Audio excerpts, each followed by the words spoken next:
How are you today? Doing good. What's going on? Sounds good. Sounds good.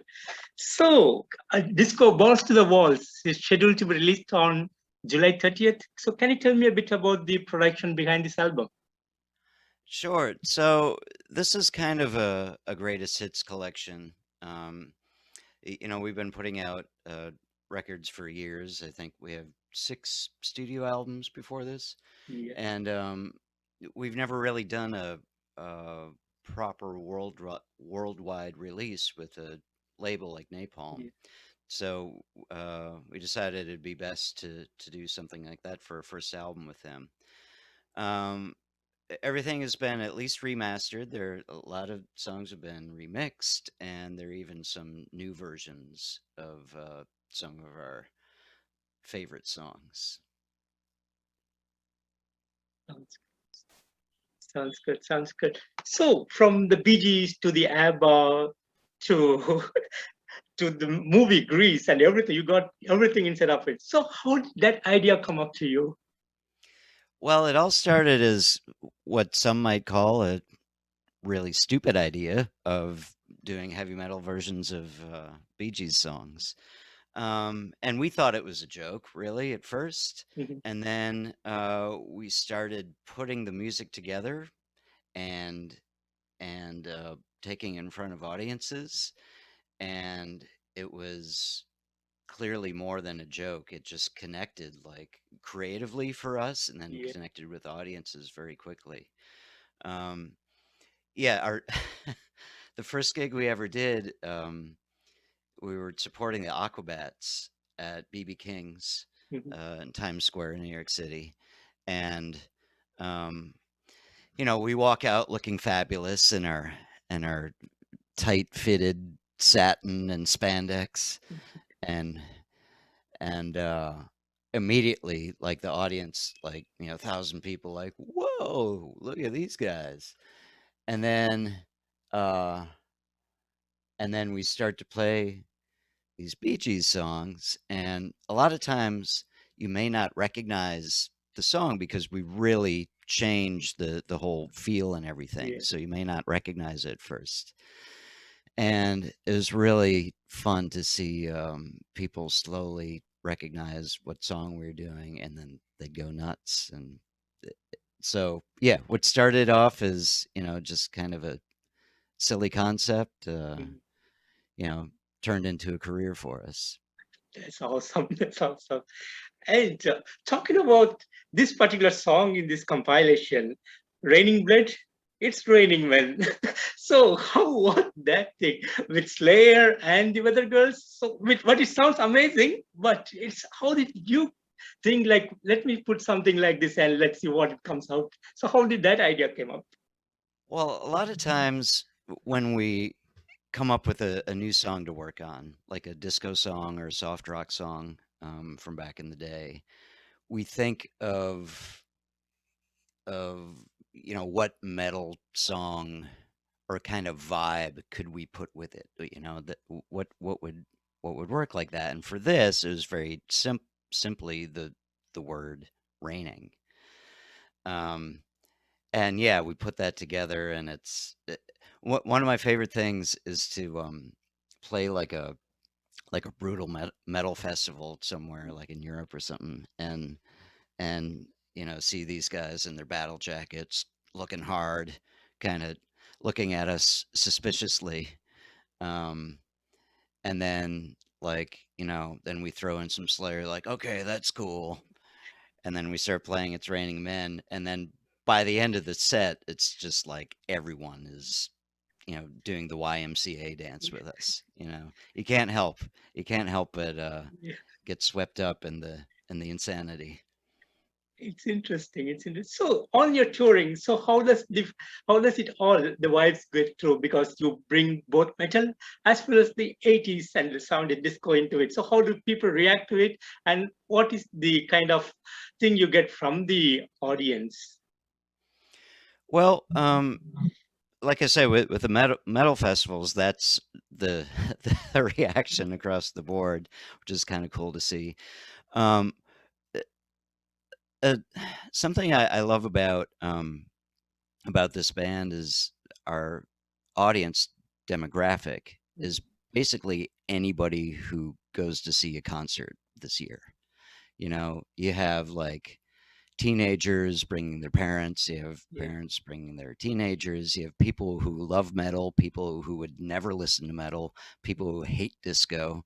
Um, but it becomes this whole other thing and it brings all these different types of people together. Sounds good. Sounds good. And in one particular song, Hot Stuff, you brought Testament's Alex into it. So how was your relationship with Alex, and how did you guys know each other? Well, he's a New Yorker like we are. And, you know, like like every true metal musician, they would like to be in tragedy. So we're like, okay, Alex, you're cool. You're cool. And he is. He's, man, not only is he a cool dude, but whoa, what a blazing guitar player. Wow. And what would be the upcoming plans for the band? Do you have any touring plan fixed for you guys in the coming future? Man, touring is so up in the air because of pandemic, you know. Yeah. We've canceled 2 tours to Australia, you know, tours in Europe, UK. Um, and you know, for a while things were getting postponed, but now it's just like nobody knows when to start planning again. And that could change very quickly. You know, I would love to get back to Europe this year. We might do some touring in the U.S. Even as soon as the summer. In fact, we're playing a residency in Brooklyn in July. Um, so that's touring stuff. And for recording, we're just starting to put together some songs and concepts for our next album. Maybe come out next summer. Sounds good. Sounds good. And moving forward, what would be your other plans apart from the Bee Gees, the ABBA, and the stuff? So, what are you thinking to have something different in your upcoming albums? Yeah, so you know, when we started this band, it was strictly the Bee Gees and strictly the Bee Gees disco hits, and then we started to do other artists, Yeah. like you said, Donna Summer and the Weather Girls, and you know, kind of anything that wasn't metal to begin with was fair game. Oh, except we did do Crazy Train, but we turned that from metal into soft rock. So. So what's coming next? It's hard to say.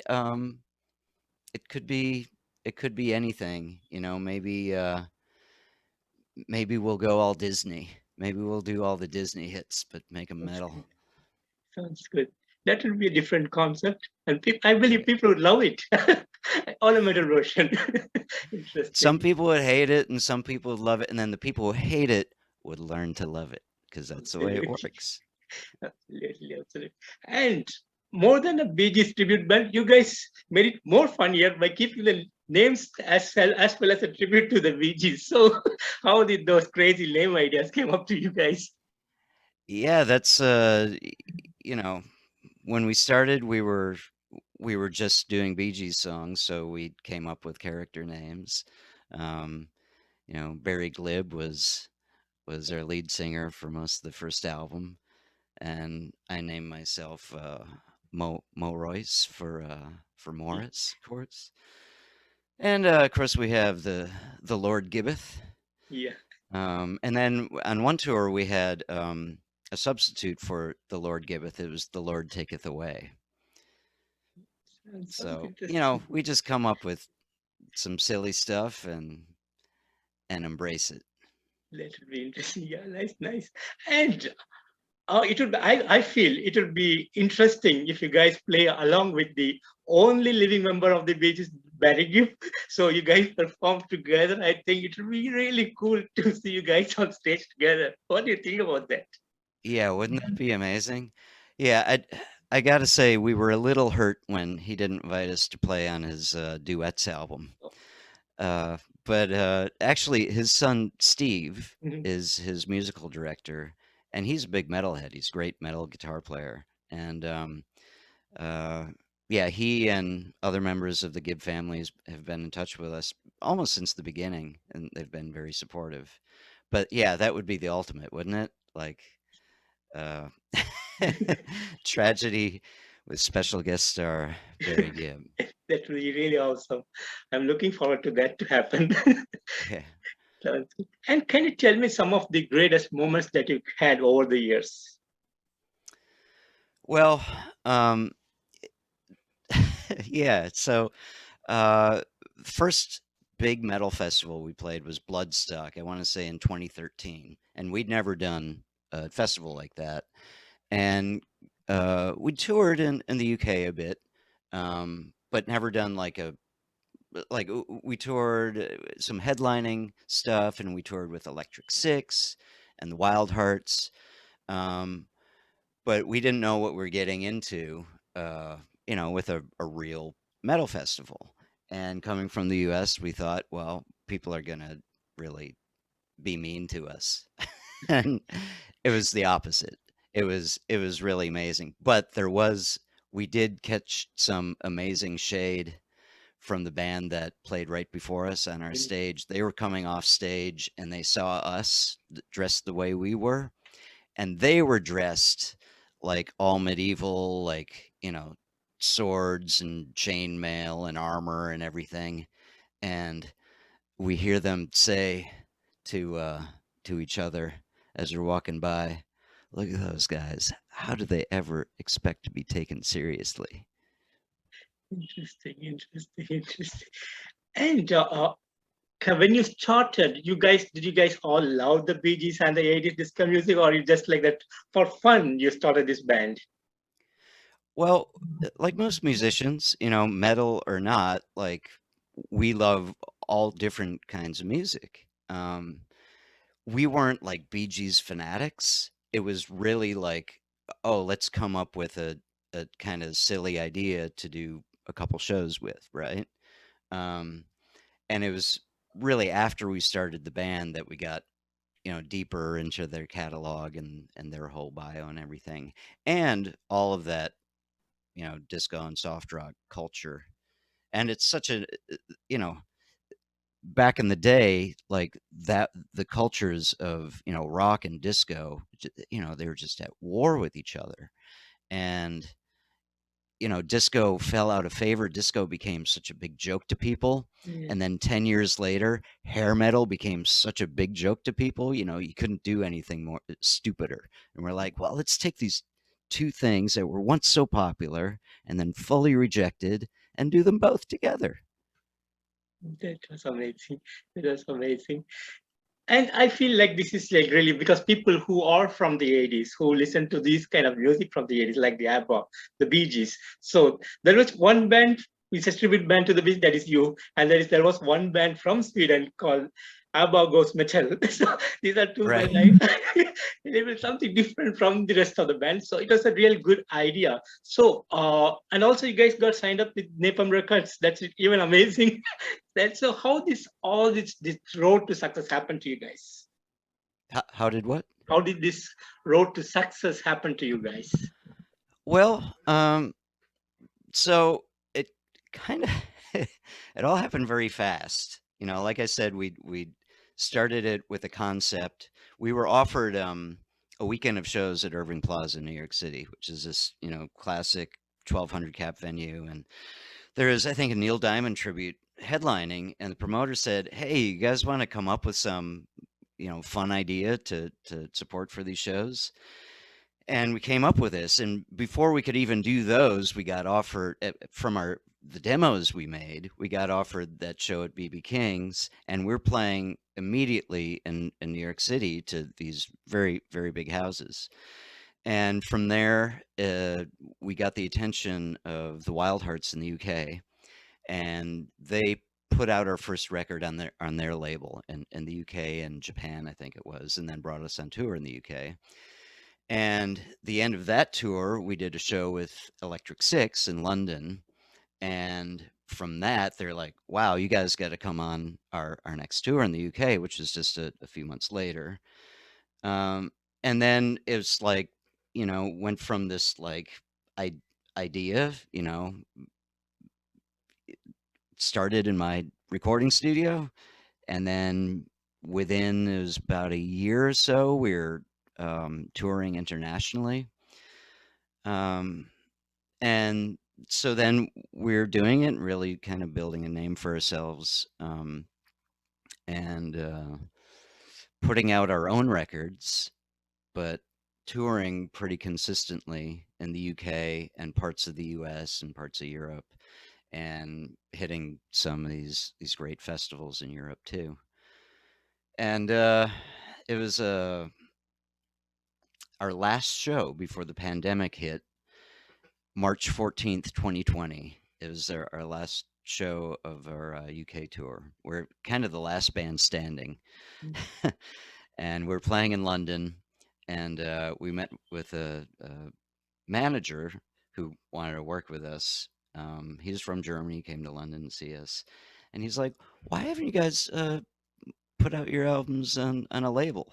And we're like, "I don't know. We don't know anything about that." He's like, "Oh, maybe I can help you." And so like there we were in the pandemic, kind of doing nothing like everybody, and then he got us this deal with Napalm. So we got busy. Interesting. That sounds good to hear. And if you have a dream venue where you really want to perform in front of a big audience, what would be that venue be? Well, Madison Square Garden is that's kind of the legendary, Yeah, like, the pinnacle of New York City. And ironically, Foo Fighters yeah, just opened it up, did the first show there. And they talk about people who really want to be tragedy. These guys are making a half an album trying to be tragedy now. I wish them the best of luck.